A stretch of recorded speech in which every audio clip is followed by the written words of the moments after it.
Hop in your Landmaster and buckle up. Get ready for a wasteland road trip through Damnation Alley. Starring George A-Team Peppard, Jan Michael Airwolf Vincent, and Paul Terminator Winfield. Damnation Alley is a surprisingly cheerful road trip wasteland adventure.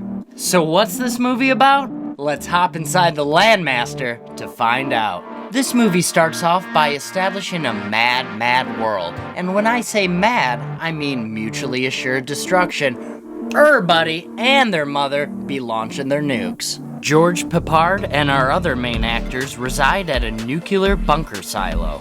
When one of the soldiers falls asleep with a lit cigarette, it causes a majority of the facility to go up in smoke. That's when the real star of the show rolls out, aka the Landmaster. A 12-wheeled metal beast of badassery and possibly the precursor to the fidget spinner. The boys load up their gear and hit the road in their Landmasters, headed for Albany, New York.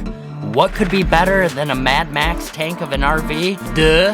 Dos twins, baby! Although there was only one Landmaster physically built for the film, the cinematographers did a great job cheating two into the movie. However, good things don't last forever, and the secondary Landmaster rolls over in a sandstorm. I take it the filmmakers were sick of cheating a secondary Landmaster into the film through forced perspective, miniatures, and camera trickery.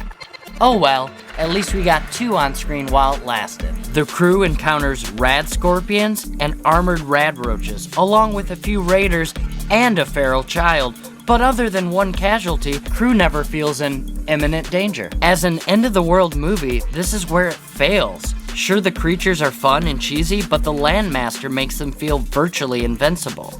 So no matter whatever the movie throws at us, it feels like, no problem, bro. This movie is loosey-goosey, loosely based on books by Roger Zelazny. The books are very dark, and this movie feels lighthearted and cheery.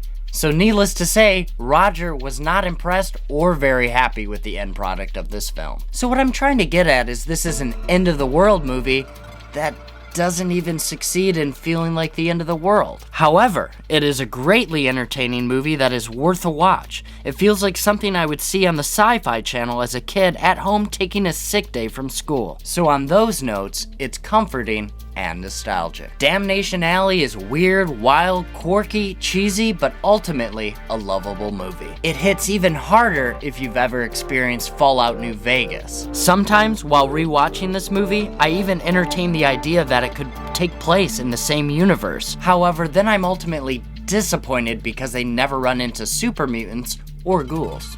It's not often that at Nightmare Fuel Streaming we get the opportunity to interview some of the actors of our favorite films, so I'm proudly presenting an exclusive interview with one of the main actors. I'm here with Dearborn local legend George Peppard, and I've been dying to ask him some questions about Damnation Alley. Well, George, what was it like to drive the Landmaster? No comment?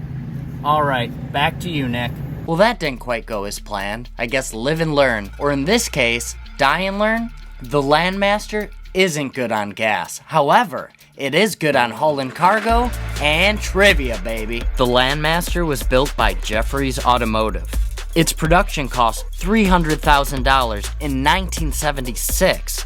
The engine powering this beast was a Ford-made industrial engine. Damnation Alley was supposed to be 20th Century Fox's big-budget sci-fi. It was competing with Star Wars, which was expected to be a flop. However, Star Wars would become a household name, and as for Damnation Alley, not so much. The Landmaster's guidance system was just a Texas Instruments calculator mounted to the dashboard.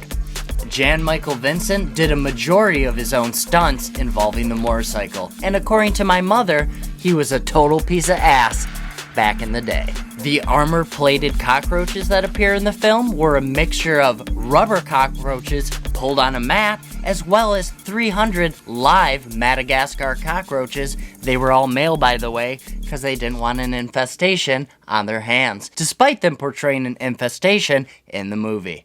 The Landmaster made a cameo appearance in the 1994 film Apex, as well as an appearance in an Amoco gas station commercial and a Quiet Riot music video. Murray Hamilton of Jaws was casted in this movie but had 0 speaking lines in the original TV premiere.